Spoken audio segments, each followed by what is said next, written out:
Well, as I tried to say on a previous video, before my microphone just decided to not work,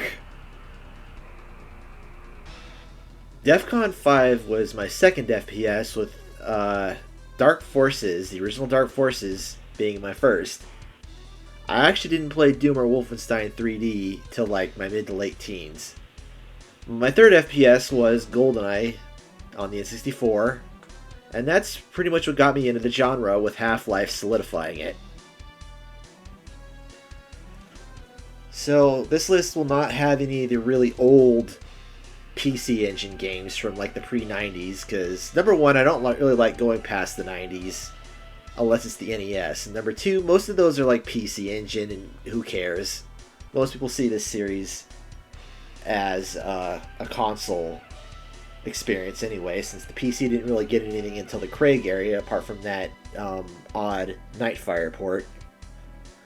Well, not really a port, it was a separate version. But anyways, we're going to start with the 16-bit era. And the first one over here was not even like a proper 007 game. It was based on the James Bond Jr. TV show, which I think was American. And I don't know anything about it other than the fact that it's like his nephew or something. So if it's accurate to the series, maybe it's more enjoyable. I don't know. But the story was pretty shallow, and like it does nothing to introduce the characters. So I'm assuming they just assumed anybody who'd want to play it saw the show. Or I used to think it was a show. It might have been a comic. But it was a show. But anyways, it was not very good. It had four stages separated into 4 levels each. So about, I think it was about 4 levels each. So about like 16 total. Most of them were pretty short though. Each of the 4 sections started with a vehicle level, and then the last one ended up in a boss fight. The vehicle levels were challenging. Well, the water ones sucked, but the flying ones were okay. Those are about the only good part of the game. The on-foot sections kind of sucked, with the temple levels especially being confusing as all hell. You've got very little reaction time before getting shot. And while the game did have a melee system, you're just better off using grenades or the dart gun. But it looked okay, I guess. Again, it seemed like it was a pretty accurate visual representation of the show, but it's just not a good game. But it is better than the game the Genesis got, The Duel. Oh boy. This is probably the worst game in this series, and honestly probably one of the worst games on the console. It looked like shit, the soundtrack was bad, the controls were bad, the level design was terrible, the gameplay was just a mess. The enemies constantly respawning in your face. And apart from that, it usually had you have you find hostages that were spread around the stage, so good luck doing that while constantly getting attacked by respawning enemies. There's just nothing good about it. And my suggestion is just to not play it. Just pretend it doesn't exist. It's bad. And now that we got the crap out of the way, we'll go into like something that's actually good, and that would be GoldenEye. And I might be looking at it with a bit of nostalgia blinders. I'm sure most people did from that era are. Look, I'll admit the game has not aged well.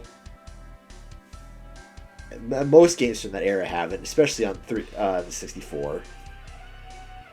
And even as someone who grew up in the area, going back to it is a bit difficult in relearning the janky controls. But it is doable.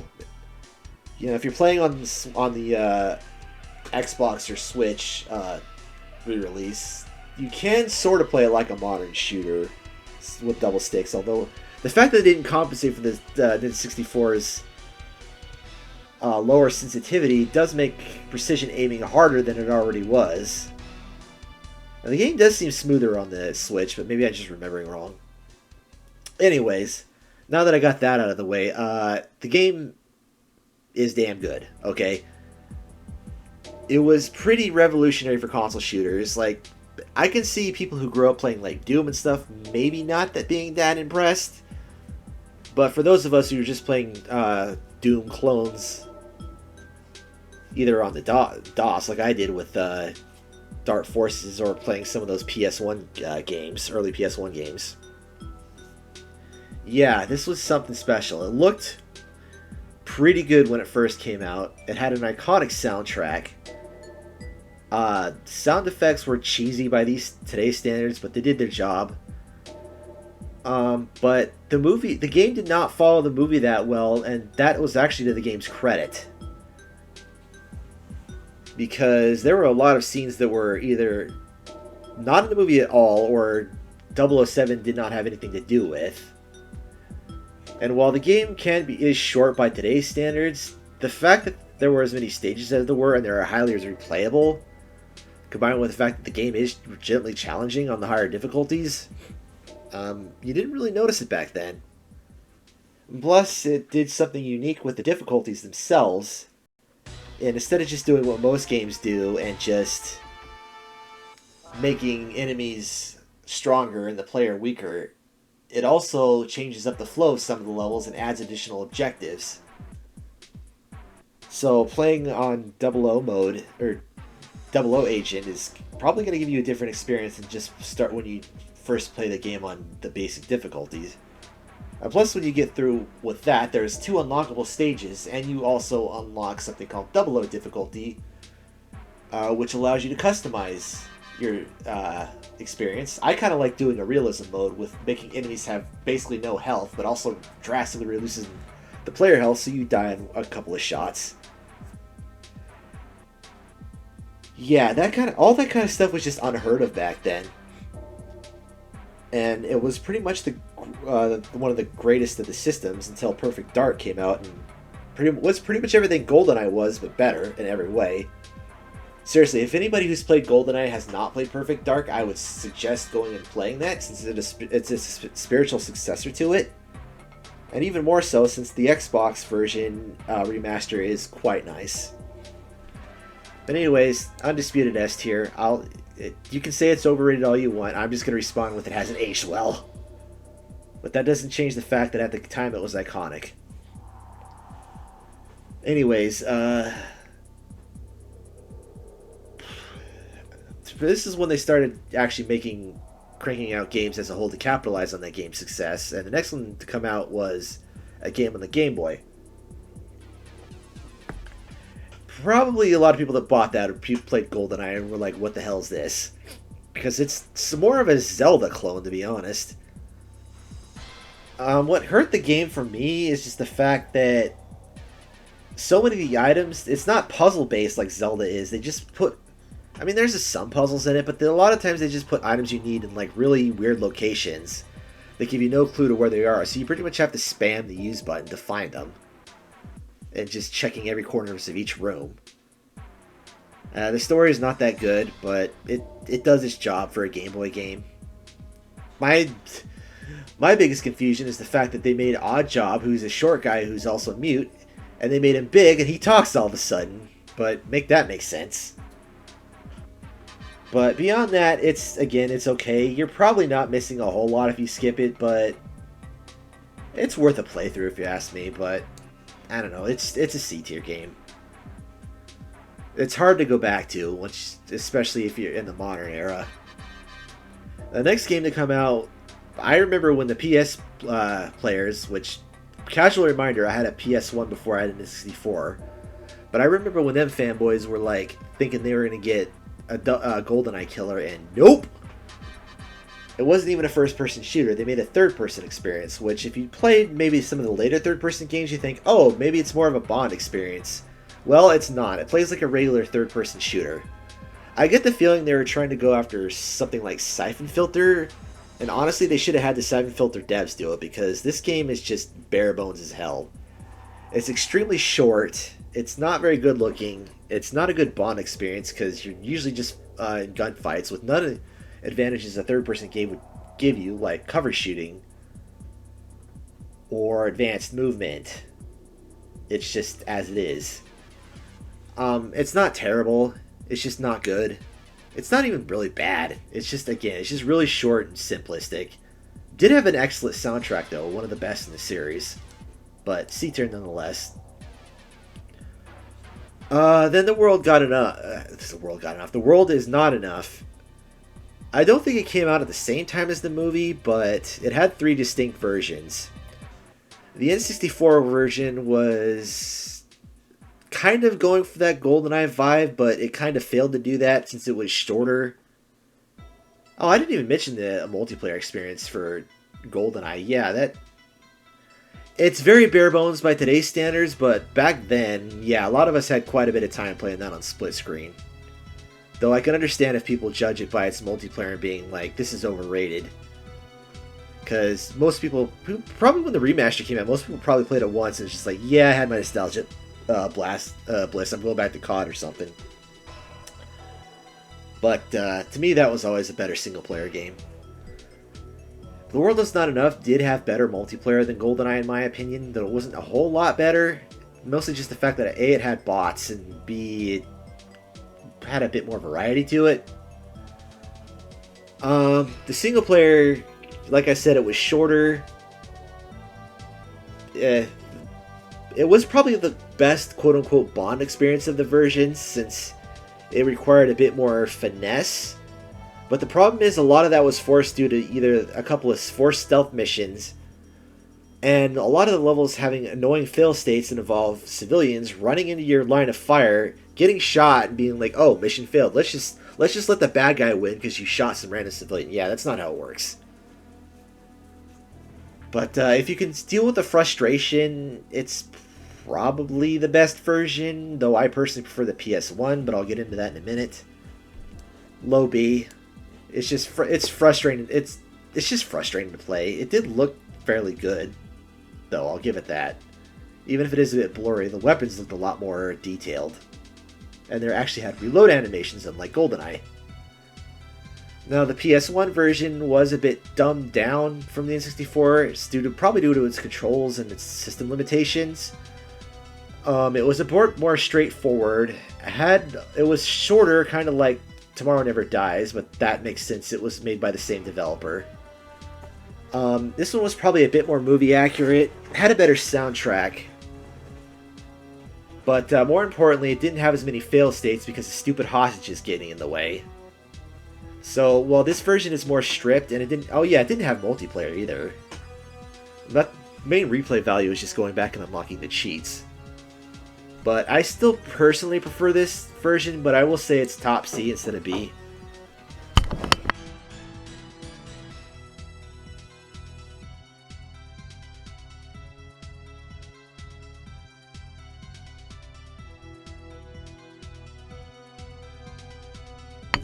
Interruptions.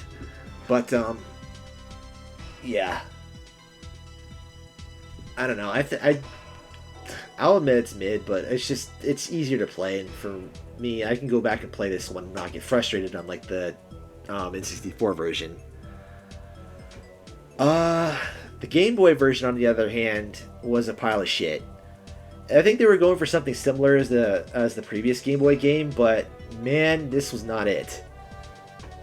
It had all the negatives of that game made worse by the fact that it was even harder to tell what you were supposed to do, and the combat was atrocious. Like, to fire one shot, he had to pull his gun out, fire the shot, and put it away. And considering the fact that enemies take multiple hits, it was basically a slugfest. There's nothing good about it. There's no reason to play it. Just play the other two versions. 007 Racing. This was a bit of an oddity. This is not a racing game despite its name. This is basically like the vehicle sections from Nightfire, Agent Under Fire, etc. But unfortunately, they're not done well at all. I don't know why they got this specific developer to do it. They probably should have waited a few years and had one of these developers do it. Because the only thing good about this game is the soundtrack. And I guess it didn't look that bad for a PS1 game, but the controls were terrible, the mission design was atrocious, the story was pretty stupid. Maybe the multiplayer was fun, I don't know, didn't play it, maybe there was some actual racing there, but as a single player game, it's D tier.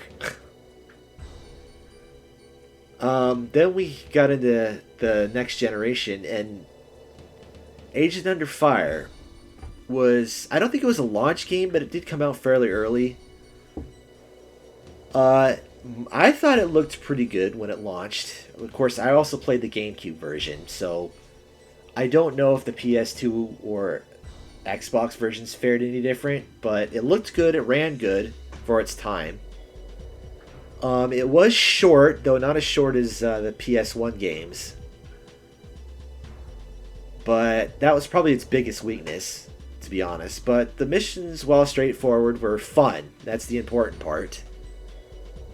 The story was a bit more over the top than your average Bond, but it got the job done.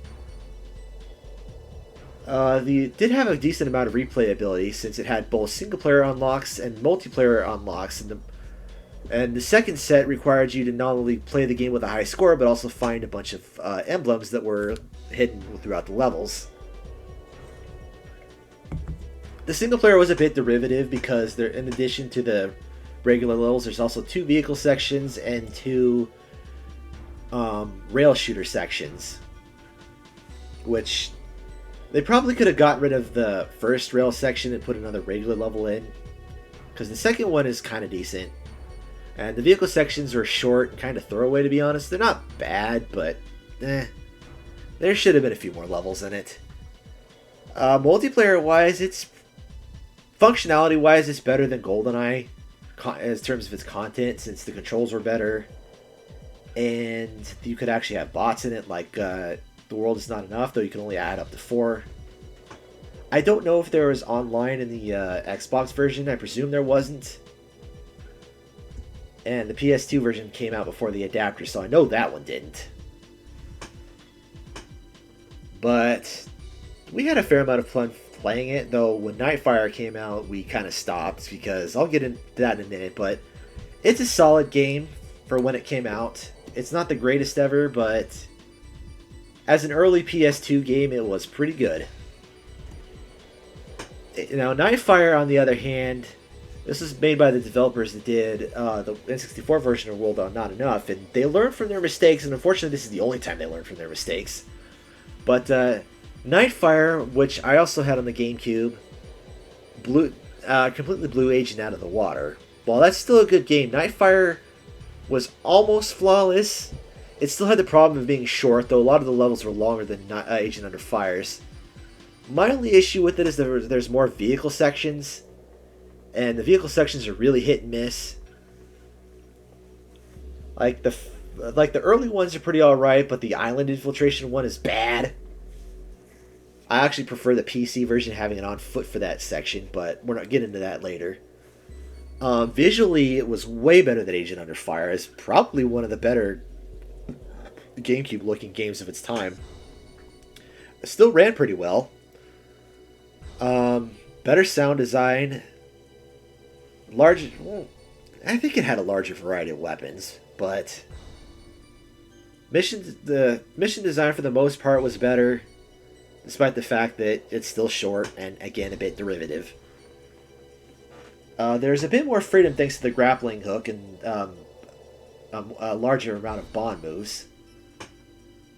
And like its predecessor, it had a decent amount of replayability through the amount of unlocks there are, both single and multiplayer. And as far as multiplayer goes, it's probably the best 007's ever been, if you ask me. Even though we didn't have online, I don't know if the Xbox or PS2 versions had online play. But just for local play, it was great, because you could add more than just the 2 to 4 4 bots.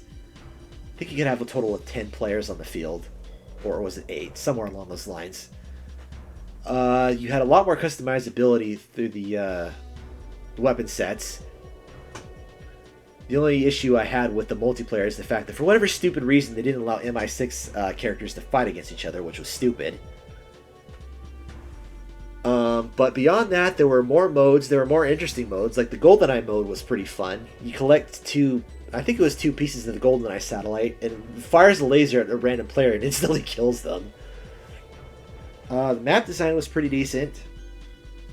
Yeah, it's not as good as GoldenEye, because the single player wasn't as good, and it wasn't as iconic. But it's definitely an S tier game. and it took the lessons from the previous game learned and really outdid itself. Unfortunately, the ports, there's two ports that we have to talk about. The PC port is, I think, got a bit more hate than it deserves. It's not bad, but it's not good. I think it's maybe worth playing once just to experience the story a bit differently, and because there's no vehicle sections. Some of the on-foot areas that replace the vehicle ones, like the island infiltration, are somewhat better. And plus, you fight on the final level, you fight on the station instead of outside it, so it's not as short of an experience. But it did have some real problems with hit detection, and well as enemy sponginess, so it's a bit tedious to play. Again, I would only recommend it as a novelty, just to see the differences. Well, supposedly people like the multiplayer because there is an effort to keep the game alive on modern systems. Which reminds me, if you do want to play, you can get it for free off of, I think it's nightfire.com or something. Already patched and made to work with modern systems, though it is a bit tedious to get it to work properly. Do not try to run it on 4K mode. It's a C tier though, but it's kind of the middle of C tier. Unfortunately, the GBA version is not. This is still based more off the PC version, even more dumbed down than that was, which makes sense. It's a GBA game. Now look, there have been multiple attempts to make GBA first-person shooters, but most of them have not been good, and this is not one of the few good ones. The frame rate is terrible, the controls are bad, it's really restrictive, and it's made way more frustrating than it needs to be, thanks to just how hard it is to even see the damn enemies. Yeah, just don't play this. It's not good.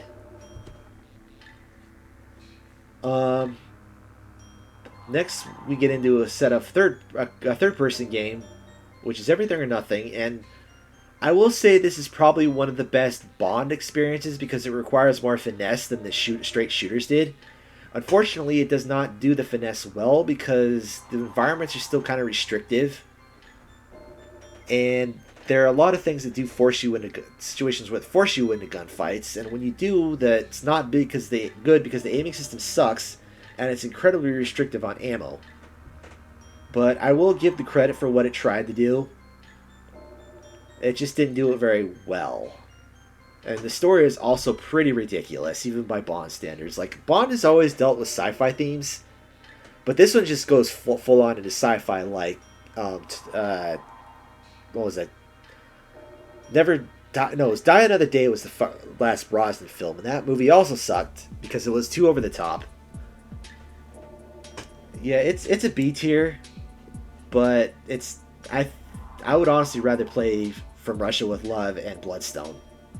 And the GBA version, I think, is a bit less frustrating, getting to the fact that it's isometric top-down, but it's stripped, it's shorter. The story does go a bit differently. I personally find this one a bit more enjoyable to play, but again, it's stripped and restricted. I would much like with the PC version of Nightfire, I just look into it as a novelty. It's okay. Next we have a game that was a blatant cash-in. Probably rushed. Probably should have been given to a different developer. It could have been good because the idea of being a celebration of the villains was a novel idea. Unfortunately, it was not executed well. And the fact that it was trying to capitalize on GoldenEye's name didn't help it either. And the only thing it has in common with that game is the fact that it focuses on dual wielding, which I'm like, I don't even do unless I'm dealing with the shield assholes. I'd rather use the two-handed weapons. But anyways, the game was janky. Perfect example, the fact that the crosshair is higher than normal, so you kind of have to look down a bit to aim ahead.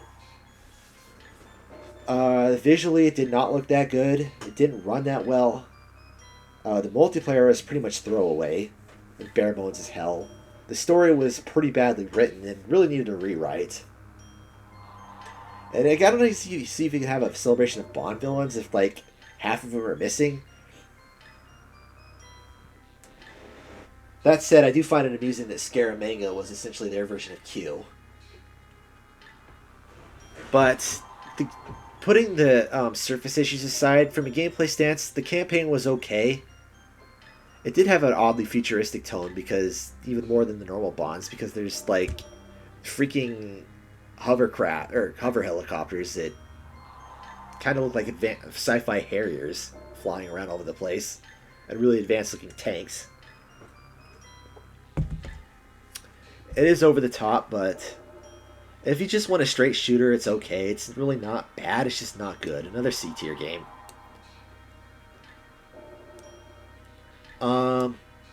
The DS version, on the other hand, is not. It's stripped down. The fact that there's no voice acting like hurts the idea of a celebration of the Bond villains, and most of them don't even show up. The only good thing about it is the fact that it runs well and the controls are okay, which is a step up above a lot of DS shooters, so I'll spare it from the F tier. But I would not recommend playing it for any reason. There's not even anything really unique about it. It's just stripped.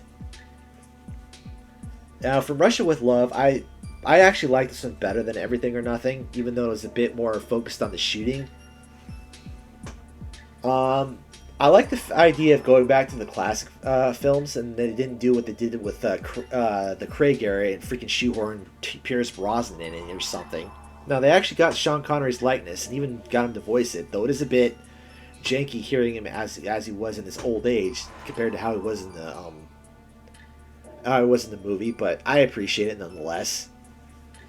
Like with GoldenEye, it's probably a bit more film accurate than GoldenEye was, but it does take a lot of liberties, which is good because there's not a lot of action in that movie.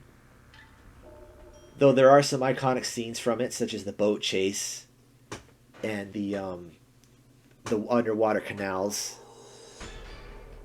But it's a pretty alright game. It's not great. It's decent. It's a bit longer than Everything or What Nothing was, and the levels aren't broken into annoying bite-sized segments. And while the shooting wasn't great either, at least it's not as restrictive as ammo as Everything or Nothing was, so still a B tier. I think it was slightly better.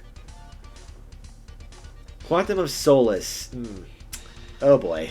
This is when we get into the Craig era, and I'm going to have to go into a bit of a rant here, but I do not like the Craig era. I don't like the fact how they made it minimalist and everything. It got rid of all the fun gadgets, and now this magic smartphone does everything, which I get it. That makes sense. With how advanced smartphones on these days, but come on, it can't do everything. I don't know, it just takes a lot of the interesting aspects out of it doing that. And I don't like Daniel Craig's acting either. I get a lot of people say it's more accurate to the books, but guess what? The films and the books have been separate from the longest time, that for people like me who didn't read the books, it's rather jarring. And honestly, I don't know anyone that actually sat down and read the books or prefers the books apart from boomers. And I don't mean that in an ironic sense. I also hate the fact that the Craig era essentially was a reboot of the franchise and threw everything away from the previous iterations. So yeah, I'm gonna admit right now there's gonna be some bias in this because again, I do not like Craig, nor do I like the Craig era. None of the movies were good. The best we got was Skyfall, if you ask me, and that one was just okay. And then No Time to Die, I think we can all agree, completely murdered the franchise for a number of reasons. And I'd be surprised if they can ever just make 007 relevant again after that movie. Anyways, Craig rant over. Quantum of Solace was when the series was handed over to Activision, and you can guess what Activision did, especially with the first game. We got 007 A Duty. And that is not me trying to be a smartass. That's literally what this game is. It is constant shooting, which, yeah, I know, the older FPSs did that too, but at least there was a bit of finesse involved. This one's just literally Call of Duty. And it's not bad, but again, it is just mid as hell. And not even one of the better C-tier games either. There were two odd ports, not counting the Wii version, since that was basically just trading graphics for pointer aiming. Pretty much the same game. The PS2 version, from a gameplay stance, is probably the best of the three. The problem is the fact that it takes an already short game and makes it shorter.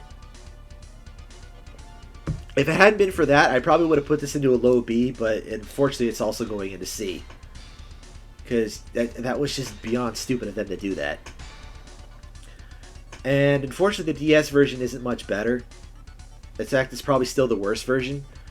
They didn't go like a toned down FPS this time. Instead they did a top-down experience, which could have been good. The problem is apart from being stripped, its controls are not good. The worst aspect is when you get into melee fights and you do these annoying touch-based QTEs every single time. And it's also really mean on checkpoints, so if you die, you gotta start long sections over again. Also C tier. It's not good in any remote way, but it's not terrible. But it's the only DS game that isn't like D tier or lower, I'll give it that. Now we come to the one thing from the Craig era I think was actually good, and that was Bloodstone. I saw the aggregate for it, and I'm just like, why is it that low? Because it's not great, but it's not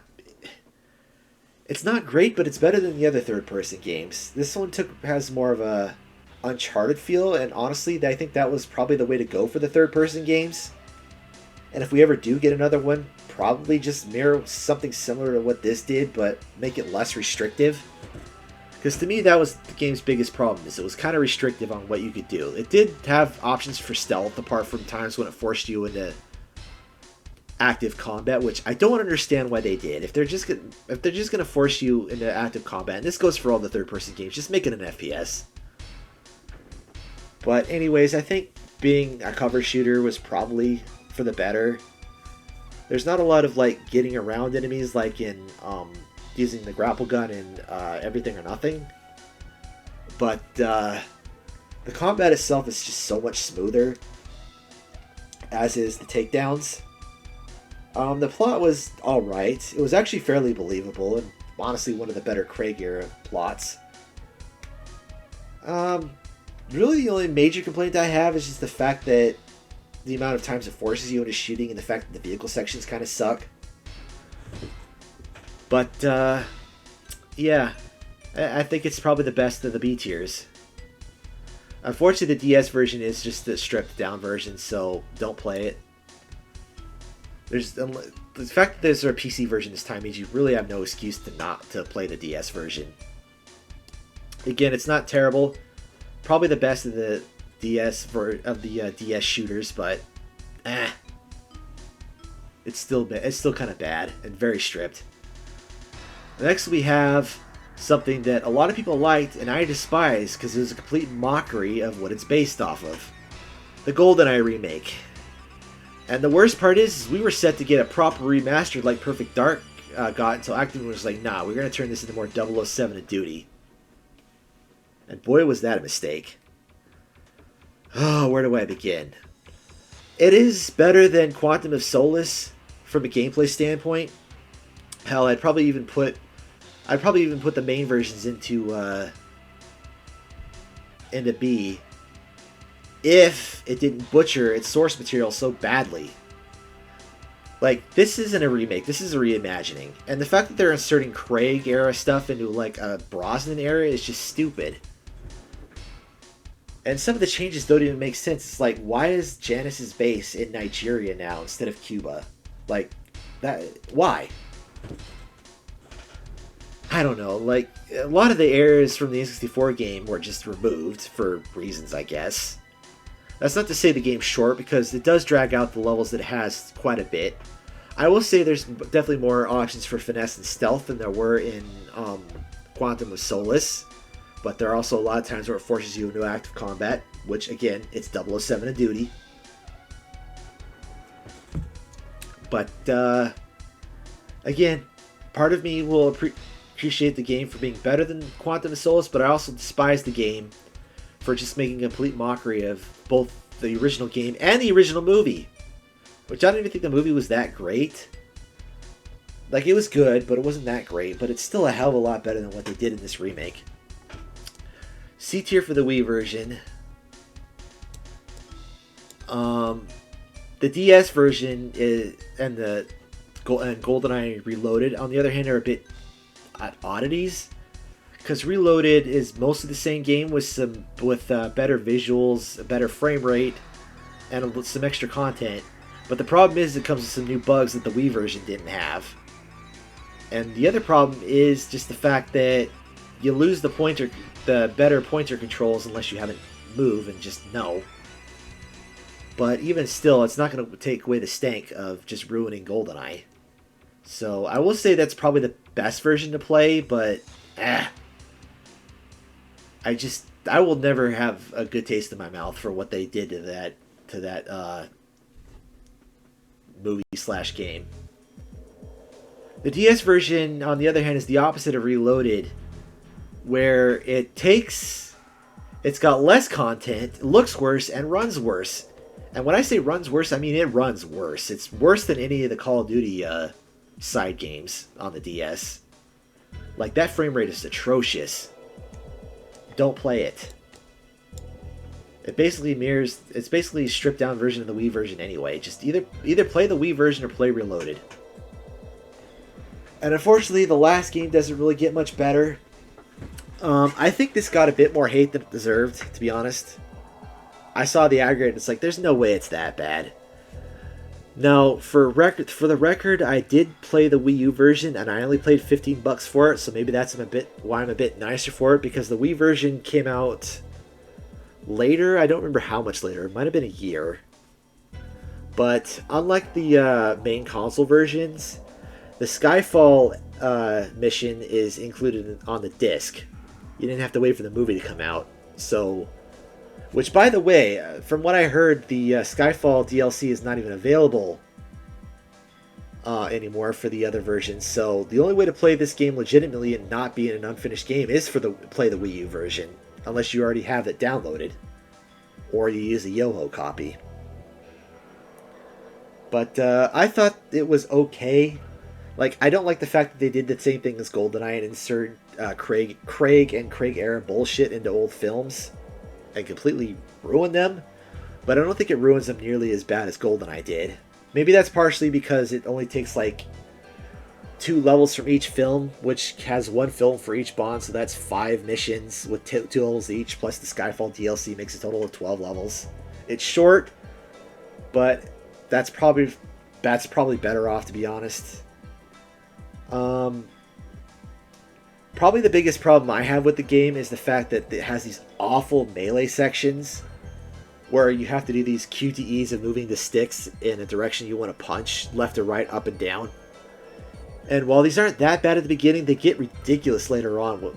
You don't even have time to react to their stances. So the best thing to do is, honestly, since they have a pattern of going left to right, just go left to right on the pad and push either up or down. You have the 50-50 chance of guessing right.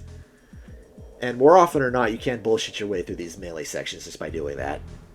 It's not fun, I hate it, but it is what it is. Thankfully, the Skyfall mission, they learned their lesson and made that final boss a proper fight. Though it's certainly not a good one, it's better than the melee crap. Again, I thought the game was just okay. I think a low C is appropriate. But again, I'm also basing it off the Wii U version, which was complete and did have some fixes. And I also like the fact they used the GameCube as an extra inventory screen. An option for quick swapping. But, much like how No Time to Die completely ruined the franchise from a film perspective, this game probably ruined it from a video game perspective, which, again, I don't think it was that bad. Like, if any game was going to do that, I would have thought it would have been Quantum of Solace. But, I don't know. It's unfortunate that the series has pretty much ended on a bit of a wet fart. Well, it's not even a wet fart, just a fart, really. There was supposed to be another game. I don't remember what it was called. It was made by IO, I think. But that game was announced years and years ago and has disappeared in the ether ever since, and we've not seen anything about it from it. And based on the fact that No Time to Die completely failed, probably means that game was quietly canceled. It's unfortunate because if they learned their lessons from Bloodstone, they probably would have been pretty decent. Oh well, I can only hope that they get rid of Craig. Well, Craig's gone, but I hope they get rid of like using Craig and just kind of, I don't know, move on from that era and just kind of go back to basics. Bring back, a more suave 007. Bring back the fun gadgets, and who knows, maybe we can see a bit of a resurgence. But anyways, that's the 007 list.